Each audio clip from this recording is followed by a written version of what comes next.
السلام علیکم ورحمۃ اللہ تعالی وبرکاتہ۔ ناظرین کرام، امید ہے کہ آپ تمامی احباب خیر و عافیت سے ہوں گے۔ اس وقت محمود مدنی کے ایک بیان نے سیاسی حلقوں میں ہلچل سی مچا دی ہے، اور اس کے علاوہ سماج وادی پارٹی کے ایم پی مولانا محب اللہ ندوی نے بھی جو پارلیمنٹ سیکشن میں جو بات رکھی ہے، اس نے بھی گودی میڈیا، پرنٹ میڈیا، تمام الیکٹرانک میڈیا کے لیے ایک موضوع کا بحث بنا دیا ہے۔ تو آئیے پہلے محمود مدنی کے بیان کو سنیں، اور اس کے بعد پھر محب اللہ ندوی کے بیان کو جو انہوں نے پارلیمنٹ میں دیا ہے اسے سنیں، پھر ہم اپنی رائے پیش کرتے ہیں۔ یاد رکھیے، سپریم کورٹ اس وقت تک ہی سپریم کورٹ کہلانے کا، اس وقت تک ہی سپریم کہلانے کا مستحق ہے جب تک آئین کی پابندی کرے، قانون کے حقوق کا خیال رکھے۔ اگر ایسا نہ کرے تو وہ اخلاقی طور پر بھی سپریم کہلانے کا حقدار نہیں ہے۔ یہ واضح ہونا چاہیے کہ اسلام میں جہاد ایک مقدس دینی فریضہ ہے۔ جہاد قرآن میں کئی معنوں کے لیے استعمال ہوا ہے، لیکن جس معنی کے لیے بھی استعمال ہوا ہے، فرد سے لے کر سماج و انسانیت کی بھلائی، ان کی سربلندی اور ان کی عزت و وقار کے قیام کے لیے ہوا ہے۔ جہاں جنگ و قتال کے معنی میں استعمال ہوا ہے، وہ بھی ظلم و فساد کے خاتمے اور انسانیت کی بقا کے لیے۔ اس لیے جب جب ظلم ہوگا تب تب جہاد ہوگا۔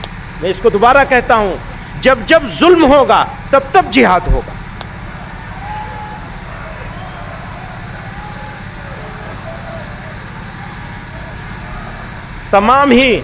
تمام ہی آسمانی مذاہب میں، غور کیجئے گا، تمام ہی آسمانی مذاہب میں ظلم کے خلاف کھڑے ہونا ایک اخلاقی ذمہ داری ہے۔ اسلام میں بھی جہاد کا بنیادی مقصد ظلم کا خاتمہ، امن کا قیام اور حق کا دفاع ہے۔ تاہم یہ حقیقت ذہن نشین رہنی چاہیے کہ نمبر 1، جہاد کوئی انفرادی، نجی یا انتقامی کارروائی نہیں۔ نمبر 1، جہاد کوئی انفرادی، نجی یا انتقامی کارروائی نہیں۔ نمبر 2، صرف ایک ذمہ دار اور شرعی اصولوں کے مطابق قائم ریاست ہی جہاد کا فیصلہ کر سکتی ہے۔ نمبر 3، ہندوستان جیسے جمہوری اور سیکولر ملک میں جہاں اسلامی سیاست کا کوئی تصور موجود نہیں، وہاں جہاد کے نام پر کوئی گفتگو موضوع بحث ہی نہیں۔ مسلمان آئینی وفاداری کے پابند ہیں، اور حکومت بھی شہریوں کے حقوق کی حفاظت کی ذمہ دار ہے۔ حکومت کی ذمہ داری ہے کہ وہ شہریوں کے حقوق کی حفاظت کرے، اور اگر وہ ناکام ہوتی ہے تو وہ اس کی ذمہ داری ہوگی، ہماری ذمہ داری نہیں ہوگی۔ پھر ناظرین کرام، اگر آپ نے یہ ویڈیو کلپ دیکھ لی ہے تو اب آپ یہ جان لیں کہ یہ لفظ جہاد یہ اسلام کا مقدس اور پاکیزہ لفظ ہے۔ اسی لفظ جہاد نے ہمارے ملک ہندوستان کو بھی آزادی دلائی ہے، چونکہ 1857 سے لے کر 1947 تک جو ہندوستان پر ظلم و ستم کی بربریتیں ہو رہی تھی، ظلم و ستم کے پہاڑ ڈھائے جا رہے تھے، وہ ہر تاریخ داں کی نگاہوں سے پوشیدہ نہیں ہے۔ آپ جانتے ہوں گے، آپ نے اگر ہسٹری پڑھی ہوگی تو آپ نے ضرور سنا ہوگا، ضرور پڑھا ہوگا کہ اس ہندوستان میں اگر کسی نے گورے انگریزوں کے خلاف فتویٰ جہاد دیا تو وہ علامہ فضل حق خیر آبادی نے دیا، اور علامہ فضل حق خیر آبادی کو انگریزوں کے خلاف فتویٰ دینے کی وجہ سے انگریز نے جزیرہ انڈومان میں کالے پانی کی سزا تک کے لیے مقرر کر دیا اور ان کو بھیج دیا گیا۔ اس کے علاوہ علماء کرام کی جو فہرست ہے، آپ اندازہ لگائے ان مجاہدین آزادی کی، وہ علماء کرام جنہوں نے آزادی ہند میں بہت بڑا رول پلے کیا۔ حضرت علامہ کفایت علی کافی رحمۃ اللہ تعالیٰ علیہ، انہوں نے انگریزوں کے خلاف فتویٰ جہاد بلند کیا، اور انگریزوں نے انہیں سولی پر چڑھا دیا، اور صرف سولی پر نہیں چڑھایا، پہلے ان کے جسم پر آئرن استری چلاتے، پھر نمک مرچ چھڑک کر انہیں کہتے کہ تم اپنا فتویٰ واپس لے لو۔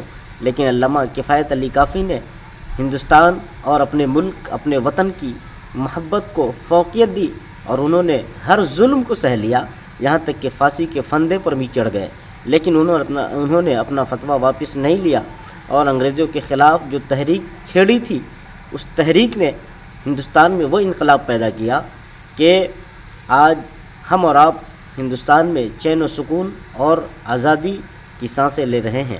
لیکن اندازہ لگائے اس وقت یہ لفظی جہاد کو بدنام کیا جاتا ہے، یہی جہاد تھا جنہوں نے ہندوستان کو آزاد کروایا، اور جہاد کا مطلب ہوتا ہے سنگھرش کرنا، کوشش کرنا، یہ جہد سے بنا ہے، اور اسی لفظ جہاد سے وہ ہمارے مجاہدین، وہ ہمارے پولیس افسران، پیرا ملٹری فورسز جو سرحدوں پر رہ کر ہمارے ملک کی حفاظتیں کرتی ہیں، اور کسی وجہ سے انہیں ملک کی حفاظت میں اپنی جان بھی دینی پڑتی ہے تو وہ اپنی جان دے دیتے ہیں، اور ہم اور آپ انہیں مجاہدین آزادی کے نام سے جانتے ہیں اور شہید کہا جاتا ہے۔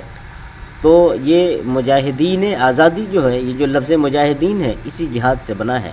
تو جہاد کا مطلب یہ نہیں ہوا کہ کسی پر ظلم کرنا، کسی کو ستانا، کسی کو مارنا، کسی کو پیٹنا، کسی کا مال ہڑپ لینا، بلکہ جہاد جو لفظ جہاد ہے اس کا مفہوم ہے کہ ظلم کے خلاف سنگھرش کرنا، اور انہی چیزوں کو دیکھتے ہوئے ملک کی جو ابھی حالات ہے، ان حالات کو دیکھتے ہوئے محمود مدنی نے یہ بیان دیا تھا کہ ایسا لگتا ہے کہ پھر ہمیں اپنے حق اور حقوق کے لیے پھر سے ہمیں جہاد کرنا پڑے گا۔ اس کا مطلب یہی ہے کہ ہم اپنے حق اور حقوق کی لڑائی پارلیمنٹ میں، سنسد میں اور کورٹ میں لڑیں گے، یہی اصل میں جہاد ہے۔ اور جہاد کو بدنام کرنے کی جو کوششیں اور سازشیں کی جا رہی ہیں، کبھی لو جہاد کا نام دیا جاتا ہے، کبھی لینڈ جہاد کا نام دیا جاتا ہے، یعنی مختلف چیزوں سے لفظ جہاد کو جوڑ دیا جاتا ہے تاکہ جہاد کا مفہوم بدل جائے اور لفظ جہاد کو بدنام کر دیا جائے۔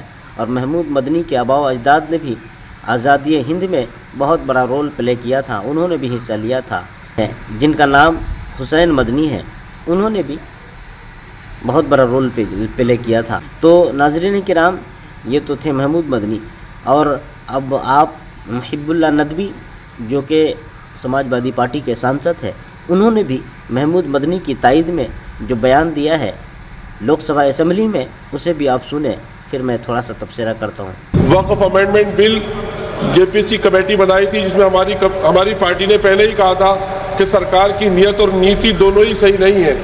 6 مہینے کا ٹائم ملا، امید پورٹل پہ 30% اونلی وقف جائیدادوں کا، مدرسوں کا، مسجدوں، قبرستانوں کا رجسٹریشن ہوا ہے۔ 70% وقف جائیدادوں کا رجسٹریشن نہیں ہوا ہے۔ ایسا لگتا ہے کہ آرٹیکل 25 اور 26 کو ختم کر دیا گیا ہے اور مسلمانوں کی زندگی ہمارے پیارے وطن میں ہی تنگ کر دی گئی ہے۔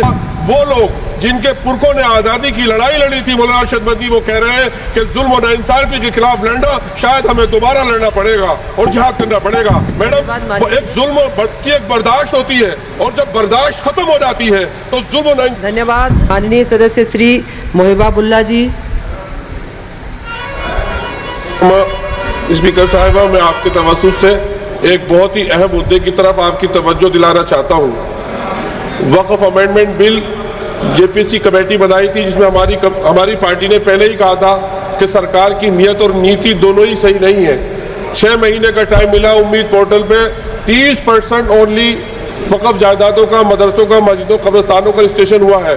اس پر بھی سرور ڈاؤن چل رہا ہے اور وہ ڈیٹ ختم ہو گئی ہے۔ 70% وقف جائیدادوں کا رجسٹریشن نہیں ہوا ہے۔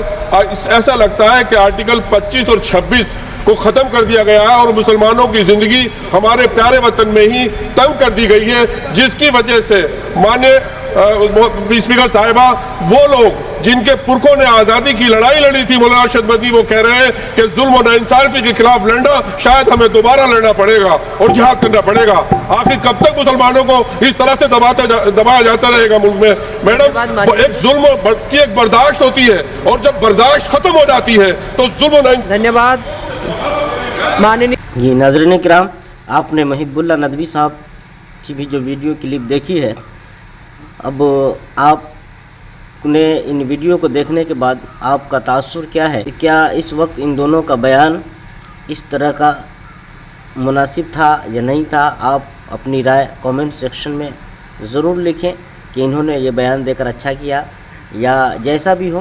آپ اپنا تبصرہ اپنی رائے کامنٹ سیکشن میں ضرور پیش کریں. ملتے ہیں اگلی ویڈیو میں. خدا حافظ.